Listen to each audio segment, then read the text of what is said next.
Hello friend, आप सभी का हमारे यूट्यूब चैनल ब्राइट बुद्धि में आप सभी का स्वागत है। तो आइए पढ़ते हैं हम अध्याय 16 प्रकाश। इससे पहले कि हमने अध्याय 15 तक कंप्लीट कर चुके हैं, तो आप हमारे playlist SCERT Bihar board class 7 science में जाकर के शेष अध्याय को कंप्लीट कर सकते हैं। आइए शुरू करते हैं। प्रकाश। आपने रात के अंधेरे में टार्च का प्रयोग किया होगा। टार्च से निकलने वाली प्रकाश के किरण पुंज को अवश्य देखा होगा। जीप, कार, बस, रेलगाड़ी के इंजनों के हेडलाइट में आते प्रकाश के किरण पुंजों को भी आपने देखा होगा। संभवतः आप में से कुछ ने सर्कस या हवाई अड्डे के टावर की सर्चलाइट के विवरण पुंज को भी देखा होगा। दिन में किसी घर के छप्पर के छिद्र से या पेड़ पौधों के बीच से छनकर आती सूर्य की पतली किरण पुंज को भी आपने देखा होगा। आप क्या अनुभव करते हैं? इससे पहले जानते हैं कि यूक्लिड ने 300 ईसा पूर्व में या ईसा पूर्व में ऑप्टिका लिखी, जिसमें प्रकाश की सीधी रेखा में गमन करने का जिक्र किया है। प्रकाश सीधी रेखा में गमन करती है। आपने पिछले कक्षा में मोमबत्ती, किलो और पाइप से एक क्रियाकलाप किया था, जिसमें पहले एक सीधी पाइप से और फिर मुड़े हुए पाइप से लो की ओर देखा था। मुड़े हुए पाइप से मोमबत्ती की लो को क्यों नहीं देख पाए? यह क्रियाकलाप दर्शाता है कि प्रकाश सीधी रेखा में गमन करती है। क्या हम प्रकाश के पथ को मोड़ सकते हैं? प्रकाश का परावर्तन, ये जो कि एग्जाम की दृष्टि से बहुत ही इम्पॉर्टेंट है, तो आप इसे बहुत अच्छे से और समझ से पढ़ेंगे। चलिए प्रकाश का अपवर्तन के बारे में जानते हैं। क्या है प्रकाश का अपवर्तन?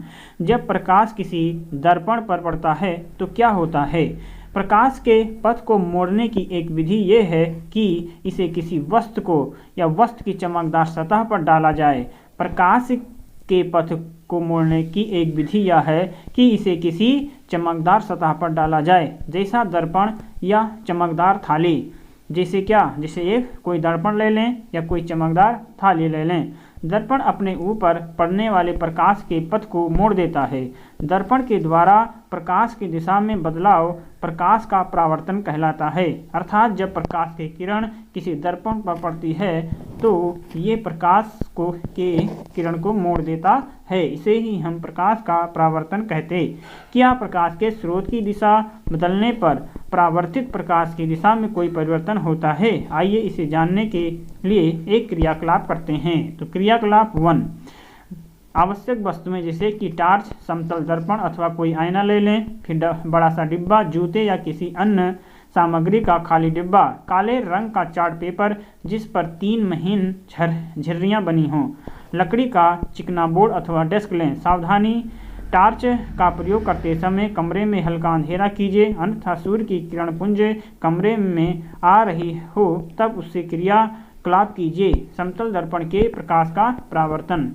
एक टार्च लीजिए, इसके कांच को चित्रानुसार काले रंग के चार्ट पेपर अथवा कागज के टुकड़े से इस प्रकार ढकिए कि झिर्रियाँ कांच के सामने आ रहे डेस्क या लकड़ी के चिकने बोर्ड पर एक अन्य चार्ट पेपर की एक शीट और फैलाए। चार्ट पेपर पर समतल दर्पण को डिब्बे के सहारे ऊर्ध्वाधर स्थिति में रखिए। अब टार्च जला करके झिर्रियों से निकलने वाले प्रकाश की किरण पुंज को दर्पण पर डालिए।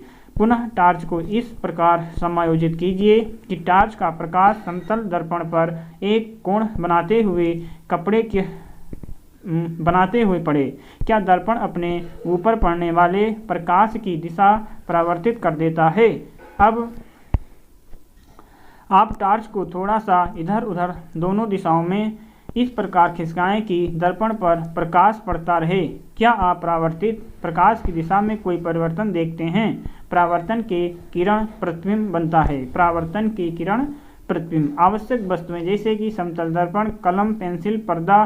एक समतल दर्पण के सामने एक कलम या पेंसिल रखिए। कलम को दर्पण में देखने की प्रयत्न कीजिए। ऐसा प्रतीत होता है कि इस प्रकार का एक कलम दर्पण के पीछे रखा हो। जो कलम दर्पण के पीछे रखा प्रतीत होता है वह दर्पण के द्वारा बनाया गया कलम का प्रतिबिंब है। अब कलम को दर्पण के सामने विभिन्न स्थितियों में रखिए तथा प्रत्येक अवस्था में प्रतिबिंब को देखिए। क्या प्रत्येक दिशा में प्रतिबिंब सीधा है? क्या कलम का ऊपरी सिरा प्रतिबिंब में भी ऊपर ही दिखाई देता है? इस प्रकार के प्रतिबिंब को सीधा प्रतिबिंब कहा जाता है। समतल दर्पण के द्वारा बनने वाला प्रतिबिंब सीधा वस्तु के समान साइज का दिखाई देता है, अर्थात समतल दर्पण के द्वारा बनने वाला जो प्रतिबिंब होता है वो सीधा वस्तु के समान माप का दिखाई देता। अब दर्पण के पीछे पर्दा रखिए, पर्दे पर कलम का प्रतिबिंब प्राप्त करने का प्रयत्न कीजिए। क्या पर्दे पर प्रतिबिंब प्राप्त कर पाते हैं? किसी भी स्थिति में कलम का प्रतिबिंब पर्दे पर प्राप्त नहीं किया जा सकता। इस प्रकार के प्रतिबिंब को आभासी प्रतिबिंब कहते हैं। दर्पण से प्रतिबिंब की दूरी कितनी है, इसे जानने के लिए आइए एक और क्रियाकलाप करते हैं।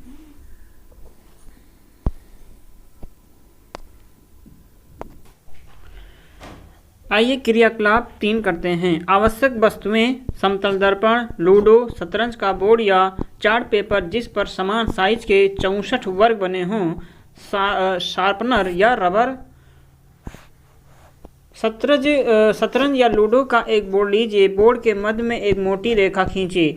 इस रेखा पर एक समतल दर्पण को ऊर्ध्वाधर रखिए। दर्पण के सामने दूसरे वर्ग में शार्पनर रखिए।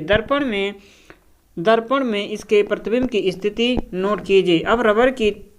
अब रबर को तीसरे वर्ग में रखिए। फिर से दर्पण में प्रतिबिंब की स्थिति नोट कीजिए।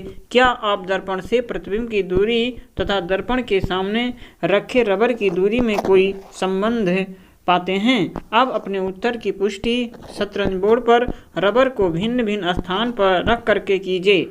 आप देखते हैं कि प्रतिबिंब दर्पण से पीछे उतनी ही दूरी पर होता है जितनी दर्पण से रबर की दूरी होती है।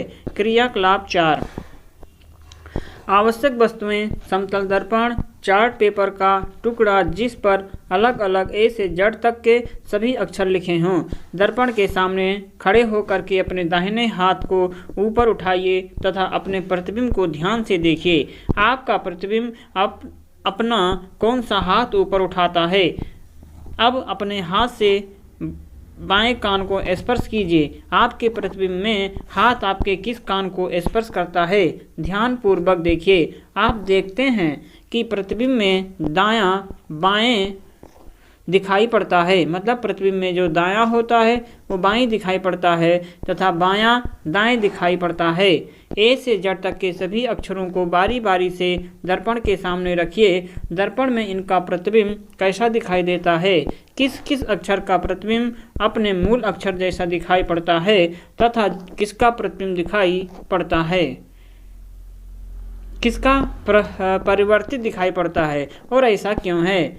अब आप समझ सकते हैं कि रोगी वाहनों पर शब्द एम्बुलेंस को उल्टा क्यों लिखा जाता है। गोलीय दर्पण। आइए जानते हैं कि गोलीय दर्पण क्या होता है।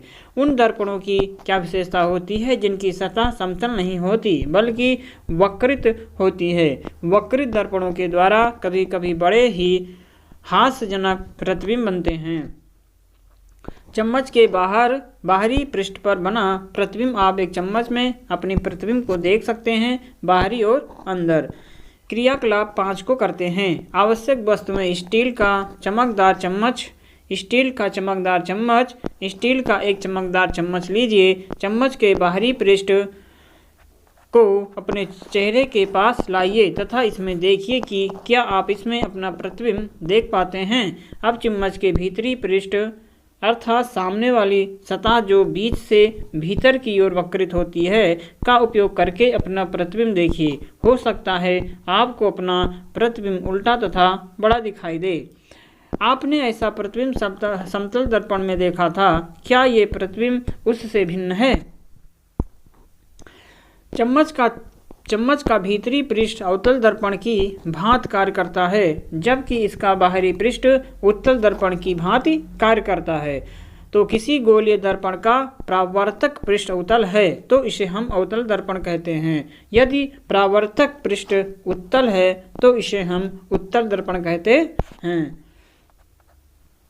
तो यहाँ पर हम समझ पाए होंगे कि अवतल दर्पण क्या है। अवतल दर्पण जो होता है बाहर की ओर कलई होती है उभरे हुए भाग पर कली होती है वो उत्तल दर्पण होता है, और वो अवतल दर्पण होता है। उत्तल दर्पण उसे कहते हैं जिसके दबे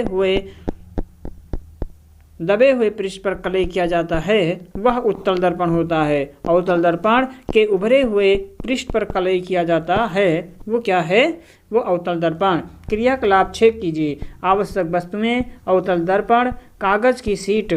क्या आवश्यक वस्तुएं हैं? अवतल दर्पण है, कागज की शीट है। एक अवतल दर्पण लीजिए, इसके परावर्तन पृष्ठ को सूर्य की ओर रख करके पकड़िए। दर्पण से परावर्तित प्रकाश को एक कागज की शीट पर प्राप्त करने का प्रयत्न कीजिए। कागज की शीट को तब तक समायोजित कीजिए जब तक कि आपको स्पष्ट चमकदार बिंदु प्राप्त न हो जाए। ये चमकदार बिंदु वास्तव में सूर्य का प्रतिबिंब है। सावधानी, कभी भी सूर्य की सीधे मत देखिए। कभी भी सूर्य को सीधे मत देखिए, क्योंकि इससे आपकी आंख खराब हो सकती है। किसी गोले को अगर काटा जाए, किसी गोले को यदि काट दिया जाए तो सतहें मिलेंगी। किसी गोले को यदि काट दिया जाए तो सतह मिलेगी जिनसे दर्पण बनाया जा सकता है।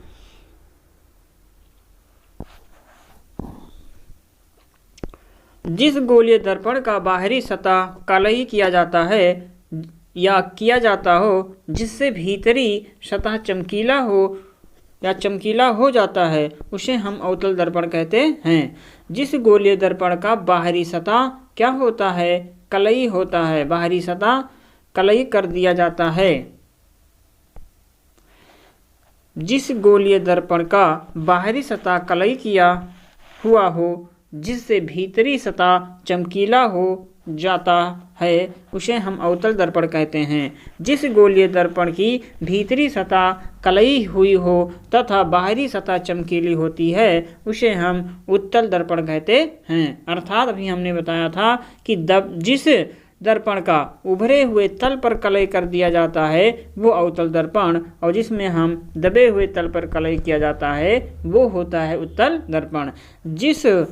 जिस सतह से प्रकाश परावर्तित होती है उसे हम परावर्तक सतह कहते हैं, और पर्दे पर बनने वाले प्रतिबिंब वास्तविक प्रतिबिंब कहते हैं।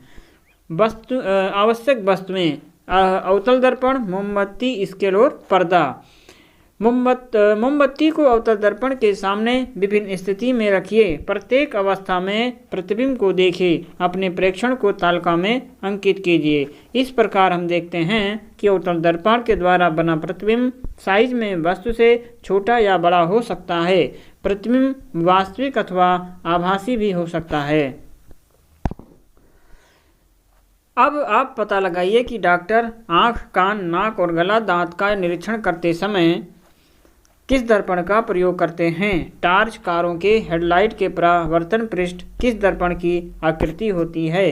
क्रियाकलाप 8 है। आवश्यक वस्तुएं जैसे कि उत्तल दर्पण, मोमबत्ती, स्लाई, स्केल, पर्दा जिस पर प्रतिबिंब प्राप्त किया जा सके। मेज पर एक जलती हुई मोमबत्ती उत्तल दर्पण के सामने कुछ दूरी पर रखिए। पर्दे पर मोमबत्ती की लौ को प्रतिबिंब प्राप्त करने का प्रयत्न कीजिए। इसके लिए पर्दे का दर्पण की ओर अथवा दर्पण से दूर उस समय तक सरकाइए जब तक कि लौ का प्रतिबिंब प्राप्त न हो जाए। अब मोमबत्ती को उत्तल दर्पण की ओर तथा उससे दूर अलग अलग दूरियों पर रखते हुए अलग अलग परिस्थितियों में प्रतिबिंब प्राप्त करने का प्रयत्न कीजिए। प्रत्येक अवस्था में दूरियों का स्केल से माप करके लिखिए। क्या आप वस्तुओं से बड़े साइज का प्रतिबिंब प्राप्त कर सकते हैं? क्या आप उत्तल दर्पण के द्वारा वस्तु की किसी भी दूरी के लिए वास्तविक प्रतिबिंब प्राप्त कर पाते हैं? क्या आप गाड़ियों के पार्श्व दर्पण में उपयोग किए जाने वाले दर्पणों को पहचान सकते हैं? उत्तल दर्पण अधिक क्षेत्र के दृश्य का प्रतिबिंब बना सकता है, अतः ये चालकों को पीछे के अपेक्षाकृत अधिक क्षेत्र के वाहनों को देखने में सहायता करते हैं। लेंस क्या है? आपने चश्मा, दूरबीन, कैमरा, आवर्धक लेंस देखा होगा। क्या आप कुछ अन्य वस्तु का नाम बता सकते हैं जिनमें लेंस का उपयोग हुआ हो? इन वस्तुओं में स्थित लेंस को स्पर्श कीजिए। ध्यान रहे लेंस गंदे ना हो या खरोच ना आए। क्योंकि लेंस पारदर्शी होते हैं। वे लेंस जो किनारों की अपेक्षा बीच में मोटे प्रतीत होते हैं उत्तल लेंस कहलाते हैं। जो लेंस किनारों की अपेक्षा बीच में पतले महसूस होते हैं वो अवतल लेंस कहलाते हैं। तो आप यहाँ पे देख सकते हैं अवतल लेंस और उत्तल लेंस। अवतल लेंस वो लेंस होता है जो बीच में पतला होता है। बीच में क्या होता है? बीच में पतला होता है, अर्थात कुछ ऐसा करके बना जाता, उसे हम अवतल दर्पण कहते हैं। बीच में पतला, किनारों पर मोटा होता है। और उत्तल दर्पण जो होते हैं वो किनारों पर पतले होते हैं और बीच में मोटा होता है, उसे हम उत्तल लेंस कहते हैं। क्या कहते हैं? उत्तल लेंस कहा जाता है और ये अवतल लेंस कहते हैं। आवश्यक वस्तुएं: उत्तल लेंस, अवतल लेंस और चार्ट पेपर, प्रकाश स्रोत के टार्च, टेबल और लेंस स्टैंड लीजिए। उत्तल लेंस को स्टैंड के सहारे स्थिर कर उस टार्च पर से किरणपुंज डालिए। लेंस से निकलने वाली किरणपुंज का अवलोकन कीजिए। पुनः अवतल लेंस से भी यही क्रिया दोहराइए। अवतल लेंस से निकलने वाली किरणपुंज का भी अवलोकन कीजिए। उत्तल लेंस उस पर पड़ने वाली प्रकाश को अंदर की ओर मोड़ता है, अतः इसे हम आभासी लेंस भी कहते हैं। अवतल लेंस उस पर पड़ने वाले प्रकाश को बाहर की ओर मोड़ता है, अतः इसे हम अपसारी लेंस कहते हैं। तो अपसारी लेंस किसे कहते हैं?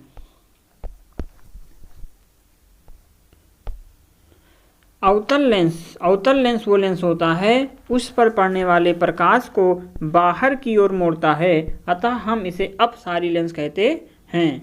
अपसारी लेंस क्या होता है? ये प्रकाश को बाहर की तरफ मोड़ता है। कैसे? जैसे कि यह अवतल लेंस है, जब हम इस पर प्रकाश की किरण इस पर डालेंगे तो ये क्या करेगा? प्रसारित करेगा। क्या करेगा? प्रसारित करेगा, कुछ ऐसे करके।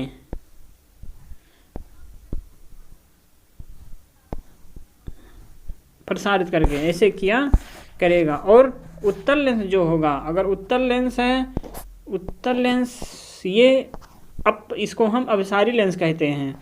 ये एक बिंदु पर क्या कर देगा? केंद्रित कर देगा। कैसे? यफ बिंदु पे, यफ। ये इसको हम अभिसारी लेंस या अभिसारी लेंस कहते हैं। और ये लेंस जो होगा हमारा, इसको हम अपसारी लेंस कहते हैं। तो शायद आप सभी को समझ में आया होगा। आइए यहाँ पढ़ते हैं सावधानी कुछ यहाँ पर क्या है सावधानियों में।